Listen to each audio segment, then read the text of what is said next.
Assalamualaikum warahmatullahi wabarakatuh. Yang terhormat Bapak Abdul Aziz Nugraha Pratama selaku dosen mata kuliah Seminar Sumber Daya Insani dan teman-teman semua yang berbahagia. Perkenalkan, nama saya Sahrul Kurniawan dengan NIM 63040220101. Di sini saya akan mempresentasikan hasil proposal saya yang berjudul Pengaruh Kompensasi dan Kepemimpinan Islam terhadap Kinerja Karyawan dengan Kepuasan Kerja sebagai mediasi. Langsung saja, yang pertama yaitu latar belakang.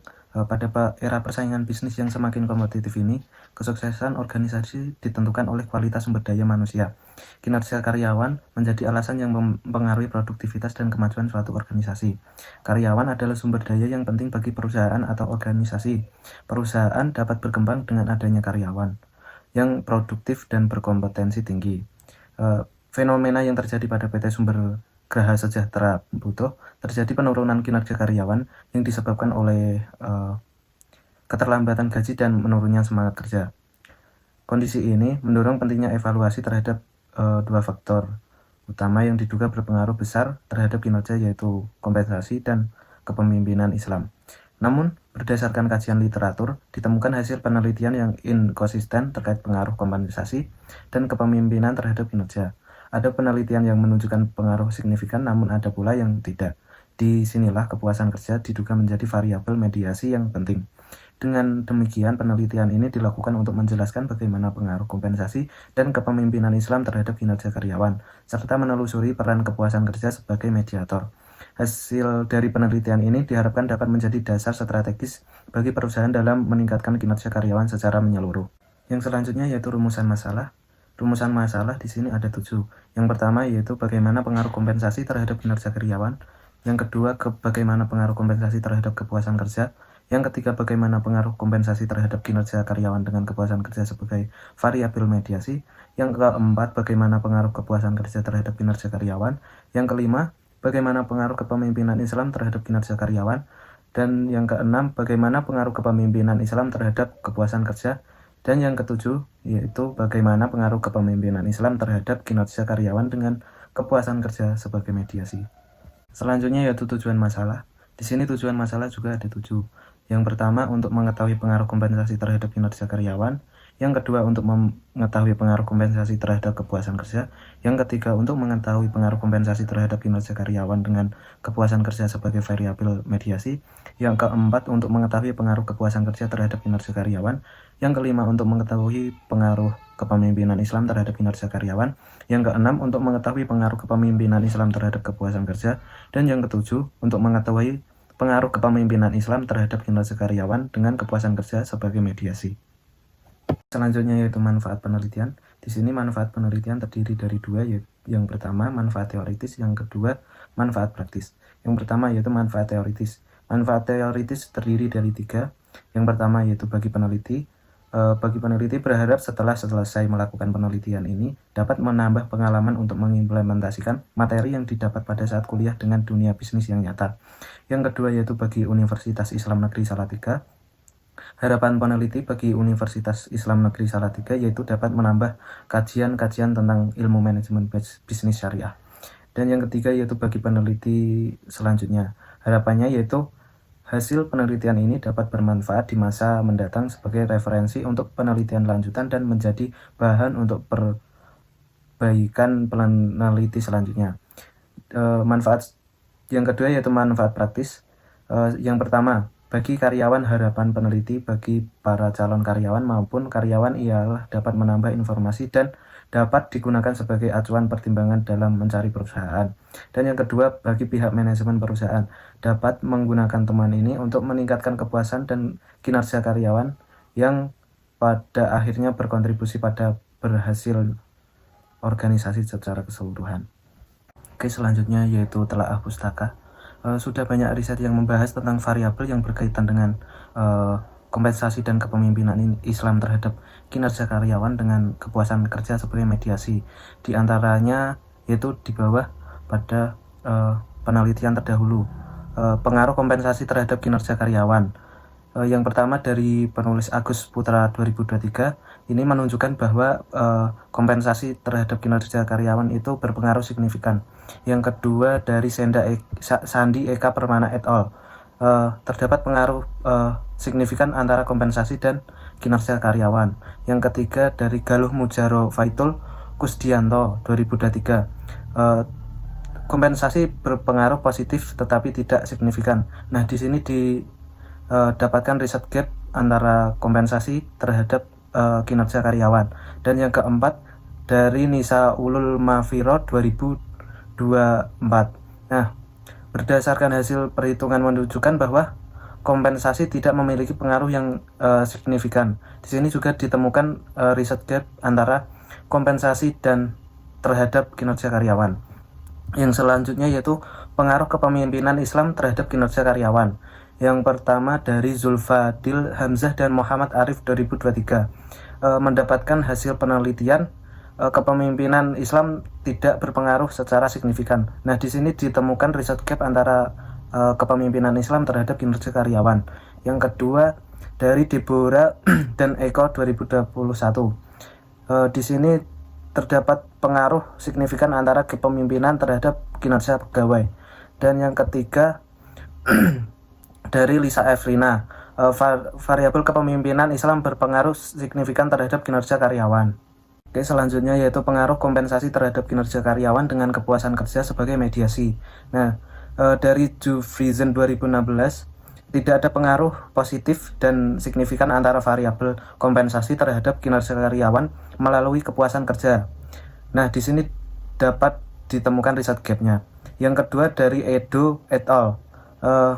Menunjukkan bahwa kepuasan kerja mampu memediasi pengaruh kompensasi terhadap kinerja karyawan. Yang ketiga yaitu dari Suwandi dan Mahnum 2021. Kompensasi berpengaruh terhadap kinerja karyawan yang dimediasi kepuasan kerja. Yang selanjutnya pengaruh kepemimpinan Islam terhadap kinerja karyawan dengan kepuasan kerja sebagai mediasi. Dari Salma dan Edi 2023, kepuasan kerja tidak mampu memediasi pengaruh kepemimpinan Islam terhadap kinerja karyawan. Nah, di sini ditemukan riset gapnya. Yang kedua dari Putri dan Sutianingsih 2023, menunjukkan bahwa kepemimpinan Islam memiliki dampak penting terhadap kinerja karyawan di BSI Sragen dengan kepuasan kerja sebagai mediasi. Yang ketiga dari Sela dan Wahyono 2018, kepuasan kerja secara positif dan signifikan memediasi pengaruh gaya kepemimpinan terhadap kinerja karyawan. Oke, selanjutnya yaitu landasan teori. Di sini menggunakan teori social exchange theory. Menurut Blau 1964, dalam Afriyanti dan Putri Wahyuni 2020, teori pertukaran sosial menyatakan bahwa semua bentuk hubungan manusia didasarkan pada prinsip biaya manfaat, subjektif, dan pertimbangan berbagai alternatif. Dalam teori ini melibatkan kepercayaan dan didasarkan pada prinsip timbal balik. Yang selanjutnya yaitu kompensasi. Kompensasi yaitu imbalan untuk karyawan atas kontribusi dan kinerja di tempat karyawan bekerja. Imbalan tersebut dapat berupa uang seperti gaji, bonus, dan insentif maupun non-uang seperti tunjangan bonus dan lembur. Indikatornya yaitu kepuasan terhadap gaji, yang kedua kepuasan terhadap fasilitas, yang ketiga kepuasan terhadap tunjangan. Selanjutnya kepemimpinan Islam. Kepemimpinan adalah kapasitas individu untuk mempengaruhi pertemuan sehingga tujuan tertentu dapat dicapai. Wewenang dalam pandangan Islam sebagai ditunjukkan oleh Nawawi 2011 adalah kemampuan individu untuk mendorong menghindari penyangkalan dari Allah Subhanahu wa taala yang diselesaikan secara bersama-sama atau eksklusif. Indikatornya yaitu ada 3. Yang pertama amanah atau kejujuran, yang kedua pengarahan pegawai, yang ketiga sabar. Yang selanjutnya yaitu kepuasan kerja.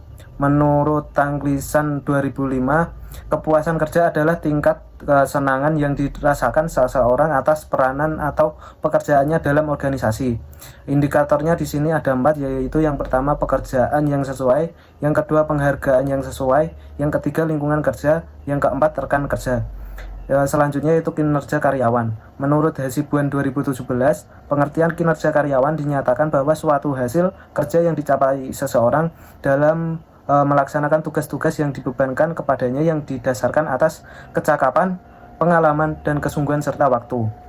Di sini indikatornya terdapat 5, yaitu yang pertama kualitas kerja, yang kedua kuantitas kerja, yang ketiga ketepatan waktu, yang keempat efektivitas, dan yang kelima komitmen.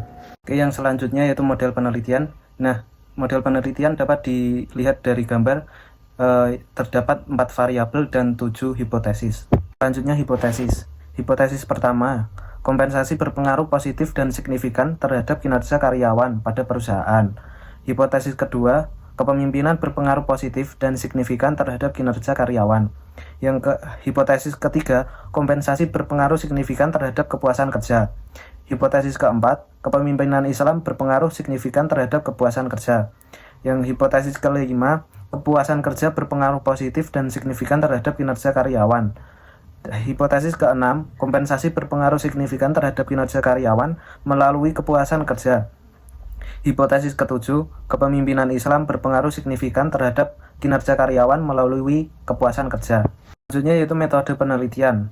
Di sini jenis penelitian menggunakan penelitian kuantitatif yang bertujuan untuk mengeksplorasi populasi atau sampel tertentu dengan metode pengambilan sampel yang umumnya acak. Data yang terkumpul kemudian dianalisis secara statistik untuk menguji hipotesis yang telah ditetapkan. Yang selanjutnya data dan jenis data. Pada penelitian ini, penulis menggunakan data primer. Data primer adalah data yang diambil secara langsung dari objek penelitian. Menurut Sugiono 2012, data primer sebagai berikut. Sumber primer adalah sumber data yang langsung memberikan data kepada pengumpul data. Yang selanjutnya yaitu populasi. Dari Aris et al. 2018, populasi ialah sekelompok objek penelitian berupa jumlah keseluruhan orang, objek transaksi atau peristiwa yang dapat dipelajari. Populasi mengacu pada keseluruhan kelompok orang, kejadian atau hal minat yang peneliti investigasi. Dalam penelitian ini, populasi ini adalah dari karyawan PT Sumber Graha Sejahtera. Ada 1033 karyawan. Teknik pengambilan sampel yang digunakan dalam penelitian ini adalah rumus dari Slovin dan mendapatkan hasil ukuran sampel 288 responden. Yang selanjutnya yaitu sampel. Teknik pengambilan sampel yang digunakan adalah teknik simple random sampling. Dari Sugiono 2017, simple random sampling merupakan teknik pengambilan sampel yang memberikan peluang yang sama bagi setiap populasi untuk dipilih menjadi anggota sampel. Selanjutnya yaitu definisi operasional. Yang pertama, kinerja karyawan. Menurut Mattis dan Jackson dalam buku Sumarjo dan Priyansa 2018, pengertian kinerja karyawan dinyatakan bahwa apa yang dilakukan atau tidak dilakukan oleh pegawai dalam pengembangan pekerjaannya. Yang kedua yaitu kompensasi. Kompensasi yaitu imbalan untuk karyawan atas kontribusi dan kinerja di tempat karyawan bekerja. Yang selanjutnya kepemimpinan Islam. Kepemimpinan adalah kapasitas individu untuk mempengaruhi pertemuan sehingga tujuan tertentu dapat dicapai. Yang selanjutnya yaitu kepuasan kerja. Menurut Tanglisan 2005, kepuasan kerja adalah tingkat kesenangan yang dirasakan seseorang atas peranan atau pekerjaan dalam organisasi. Selanjutnya yaitu pengukuran variabel. Di sini menggunakan pengukuran skala Likert sebagai skala pengukuran untuk mendapatkan jawaban dari responden yang akan diteliti. Menurut Sugiono 2022, skala Likert adalah skala yang dapat digunakan untuk mengukur sikap, pendapat, dan persepsi seseorang tentang fenomena tertentu. Model skala ini yaitu 5 sangat puas, 4 puas, 3 cukup puas, 2 tidak puas, 1 sangat tidak puas. Yang selanjutnya teknik pengumpulan data. Teknik yang digunakan pada penelitian ini adalah dengan pengumpulan data menggunakan kuesioner. Menurut Sugiono 2022, kuesioner merupakan teknik pengumpulan data yang dilakukan memberi seperangkat pertanyaan atau pernyataan tertulis pada responden untuk dijawabnya. Selanjutnya yaitu uji instrumen. Di sini ada 2 yaitu uji validitas dan uji reliabilitas. Pertama uji validitas. Uji validitas yaitu untuk menjelaskan mengenal suatu pertanyaan pada kuesioner tersebut apakah benar atau tidak benar. Pengujian validitas digunakan untuk melakukan sebuah penentuan nomor item valid maupun tidak valid. Ghazali 2013, ketika R hitungnya lebih besar daripada R tabel dan signifikansinya lebih kecil dari 0,05, sehingga item dari kuesioner tersebut bisa diartikan valid. Yang selanjutnya yaitu uji reliabilitas. Berdasarkan pandangan Ghazali 2013, reliabilitas didefinisikan mengevaluasi data yang kita peroleh sebagai gambaran dari hasil suatu kuesioner yang kita gunakan. Untuk mengetahui konsistensi dan reliabilitas alat ukur kuesioner, penelitian ini digunakan untuk meneliti sejauh mana data pengukuran dapat menghasilkan temuan yang cukup konsisten jika diukur dengan subjek yang sama. Selanjutnya, uji asumsi klasik. Yang pertama, uji normalitas. Uji normalitas adalah sebuah uji yang dilakukan dengan tujuan untuk menilai sebaran data pada sebuah kelompok data atau variabel. Apakah sebaran data tersebut berdistribusi normal ataukah tidak. Yang kedua, uji multikolinearitas. Multikolinearitas adalah hubungan linear antara variabel independen. Ghazali 2018 menyatakan bahwa tujuan uji multikolinearitas adalah untuk menguji apakah suatu model regresi memiliki korelasi yang tinggi atau sempurna antara variabel korelasi antara independen. Yang ketiga, uji heteroskedasititas. Dari Ghazali 2018 menyatakan bahwa tujuan uji ini adalah untuk menguji apakah terdapat ketidaksamaan varian dalam model regresi dari satu observasi residual ke observasi yang lain. Pengambilan dasar heteroskedasititas dapat dilihat dari nilai signifikansi lebih besar dari 0,05 dengan arti tidak ada heteroskedasititas. Yang selanjutnya, uji signifikansi. Yang pertama, uji parsial. Menurut Ghazali 2019, uji parsial ini digunakan untuk menunjukkan seberapa jauh pengaruh satu variabel independen secara individual dalam menerangkan variabel dependen. Yang kedua yaitu uji simultan. Menurut Ghazali, uji simultan atau F ini digunakan untuk mengetahui apa pengaruh secara bersamaan dengan variabel-variabel independen terhadap variabel dependen. Yang ketiga yaitu uji R-square. Menurut Ghazali 2019, koefisien determinasi pada intinya mengukur seberapa jauh kemampuan model dalam menerangkan variasi dependen. Nilai koefisien determinasi antara 0 dan 1. Nilai R-square yang kecil mempunyai kemampuan yang variabel bebas dalam menjelaskan variasi dependen yang terbatas. Yang selanjutnya yaitu teknik analisis data. Di sini menggunakan path analisis atau analisis jalur. Adalah metode statistik yang digunakan untuk mengukur dan menganalisis hubungan sebab akibat atau kausal antara sejumlah variabel yang telah ditentukan berdasarkan teori. Teknik ini digunakan berdasarkan teori.